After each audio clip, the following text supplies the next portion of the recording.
What's good? We're back in this thing. Boys, today we got a banger. We got a video effect that's all built into After Effects, no plugins necessary. So if you don't have any plugins, you're using After Effects, this is the video for you. If you're new here, what's good? My name is Bryan. I make music video tutorials here on YouTube. If you're not already subscribed, go ahead and do that. We're on the road to 100,000 subscribers, as well as follow my Instagram and all my social medias. I'll have them linked down below. And if you wanted to treat yourself and really step up your music video editing game, you can check out my website, BryanDelimata.com. From packs and presets, we got a thermal pack, texture pack, and a CRT pack. Honestly, all crazy fire, and help you achieve really cool looks and save time. But yeah, that's enough talking. Let's get into the video and break down this effect. All right, so now that we're on the computer, I wanted to show you the effect that I'm kind of referencing, where I got the idea from. It's this effect right here. Crazy fire how they did it. They're using card dance, some liquefy, and a few other effects that are built into After Effects. I'm going to be showing you how to do a majority of that. I wanted to put my own twist on the effect though too, so it's not going to be exactly that, but you'll understand how to do that effect. These Russian dudes have been going absolutely crazy recently. I'm not exactly sure who did what on the project. It's a little hard to read the description, but I'll have the music video link down below. So if you wanted to go support anyone that worked on this project, I'd highly recommend you go do that. This video is fire. So also go ahead and give this video itself a watch. The effect that I'm actually going to be doing, as you can see here, I think this transition's coming up real soon. Yeah, so it's right here. I cut out that transition and kind of replaced it with my own effect. So that's also a really fire transition. All right, so now that we're in After Effects, I'm going to be showing you this effect right here. It's crazy fire. Honestly, really enjoy this effect. I haven't seen many people do card dance effects. It's that effect that kind of gives it that pixelated effect. If you go ahead and turn it off real quick, you can see what I'm talking about. Loses basically the whole entire effect. I haven't seen many people do it that way, so I just wanted to give my stab at it and kind of make something cool. Like always, if you wanted to follow along with the tutorial, I upload all my project files to Patreon for all my Patreon supporters. So if you're interested in that, go check it out. So first off, you're going to want to find a clip that you want this effect to take place on. I think the effect looks better overall when there's a stationary clip or like a very slight pan and a subject's kind of in the center. But you could try it out on multiple different clips, subjects moving and all that stuff, and probably get really cool looks as well. So starting this effect off, kind of how I start off most of my tutorials, is we're going to go ahead and rotoscope out our subject. So use this rotoscope tool and just go ahead and outline your subject. If you mess up and go out of boundaries at all, hold Alt on your keyboard. It's going to turn the marker or cursor red and make you be able to delete areas. I always say do a good job on your first frame of the rotoscope, and then it should do most of the work for you after. I most of the time still just go frame by frame to make the rotoscope look as good as possible. So then once you've gone through and masked out every single frame, you can go ahead and click freeze. It's going to lock in your rotoscope and separate your subject from the background. After it's done freezing, you can go ahead and close out of this layer up here, and it's going to bring you into the main composition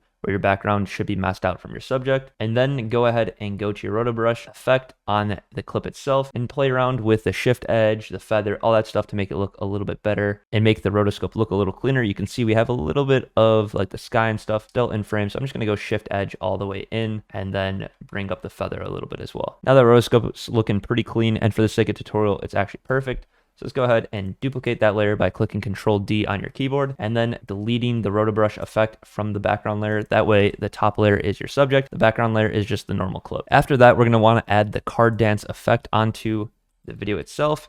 So just type in card dance. It's under simulation in After Effects, and it's built into After Effects, just like all of the effects we're going to be using in this tutorial. And then I would turn the rows to something like 500 and the columns to something like 500 as well. And you're not going to notice anything right off the start. And then we're going to go to gradient layer, and let's go ahead and make that gradient layer the layer of the video we're working on. So you can see here on the left-hand side of After Effects, you can see all these layers have different numbers. So the layer that we want is layer 2. So we're just going to turn gradient layer 1 to 2. And that's just going to align with the rotoscope layer we have. After that, I'm going to go to Z position. You can control X, Y, and Z, but the Z is like the third dimension. So it's like acting like it's coming closer and further away from the camera. And that's exactly what we want for this effect. So I'm going to turn the source to intensity 1. And now you should be able to see something right off the bat. See, it kind of separates from the subject a little bit. You can see the card dance effect start to take place. You can also play around with the X and Y positions, rotations, all that stuff. It's just going to change the look of the clip. Or for the sake of the tutorial, and what I kind of wanted is I wanted the pixels to kind of look like they're coming at the camera. But if you wanted them to go up and down, you would use the Y, and side to side the X. So just change that with whatever you want. You can also do the X and Y scale as well. So I'm going to keyframe the multiplier and offset as well as the rows and columns. Then click U on your keyboard so you can bring up all those keyframes. Let's go all the way to the end or right before the end so we can see what we're doing. And then let's go ahead and bring that offset to maybe something like 2. The offset's going to make it come further out at the camera.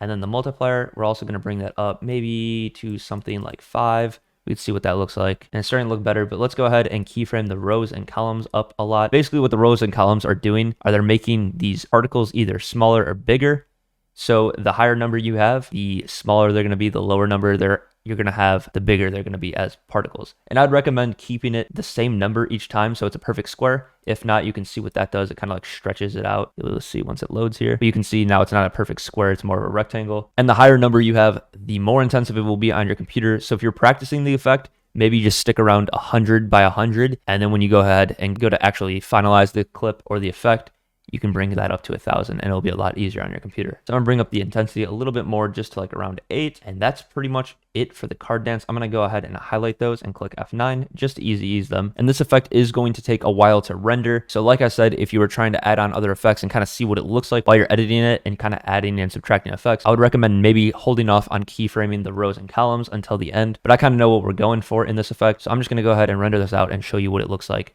with the high rows and columns. While this is rendering right now, if you could do me a favor and click the like button, it really does help push my content to a lot of other people. I spend a lot of time breaking down these effects off camera and then going ahead and going on the tutorial and explaining them to you guys. So it would really mean a lot if you could do that. Maybe drop a comment down below of an effect you want to see or something that you enjoyed in the video. All right, so after my computer was done sounding like it was going to take off, this is what we got. And obviously this isn't the effect that I showed you in the preview. So there's a lot more sauce. You know me, I'm going to add some more stuff on there, make it look a lot better. That's what we're going to do right now. Let's go ahead and go to the effects and presets, type in a drop, and then drag that drop shadow onto our clip here. And we can go ahead and close these two effects so it doesn't get confusing. I like to bring the opacity up to 100, the distance down to 0, and then the softness I normally keep right around 100. Just kind of spreads it out and makes it look better in my opinion. Now we can see this is already looking a lot more three-dimensional. I feel like this just really adds an extra layer to the effect itself. And then I noticed in the music video, they kind of had like this like wavy kind of effect going on with it. So to do that, I use turbulence displace. There's a bunch of other effects. You could use wave warp. You can use any other kind of effect that gives you that wave look. I thought turbulence displace looked good, so we're gonna go ahead and use that. And then I'm gonna keyframe the size and the amount to the lowest setting, or to 0 and 2. And then we're gonna go right to 2 before the last frame. And let's bring that size up a little bit, maybe 75, as well as the turbulence amount, maybe to something like 60. It's all whatever you think looks good. I'm going to click U on my keyboard to bring up those keyframes, highlight all the keyframes, and click F9 to easy ease them. And once we play that, you can see there's a lot more wavy of it, like an aspect to it now. I think it looks a lot better and just kind of sells that glitchy kind of effect with it. Some other effects that I'd probably add on are some kind of glow. So I'm going to use deep glow. You can use VR glow, sapphire glow, whatever you have. VR glow is built into After Effects. I guess I kind of lied about everything's built in. We're going to be using deep glow and flicker, but there's alternatives to both of those, so it's not really that big of a deal. Obviously, this looks crazy right now, so let's go ahead and bring down that radius a lot. So now that we got the radius down, let's go ahead and I like to keyframe the exposure to get brighter throughout the effect. That way, it's kind of just like everything's separating, the effects like unfolding as the clip progresses. So that's kind of what I wanted to keep with the theme of the effect. So let's just bring that up until it's something that we like. 0.71 looks good here. Again, bringing up those keyframes, pressing U, highlight those and easy ease them as well. Now you can see everything's kind of progressing as it's rendering out. Basically, this is the whole entire effect right here. There's a few other things that I'm gonna add on that's just gonna sauce it up a little bit more, really take it to that next and final level. Let's go ahead and add on flicker. Flicker, just as it does what it says, basically just makes the brightness flicker back and forth. And I think it was kind of a little too fast of a flicker, so maybe we're going to cut that random frequency or the rate at which it flickers in half to 15 from 30, and then maybe the amplitude to 0.1 instead of 0.2. That way it's just barely noticeable, but it is adding that little extra something to the video. If you didn't have flicker, you could drag on brightness and contrast and keyframe it up and down, or you could use an expression to have it flicker back and forth. And then in the music video itself, they actually have like these really crazy lines pop up, and I was able to, like, when I saw this, I instantly thought of the liquefy effect in After Effects, which it actually turns out to be that effect. So if you go ahead and drag on liquefy, you can go ahead and obtain those looks. But when I saw it, I was just playing around with the liquefy effect, and I thought I found something even cooler, in my opinion.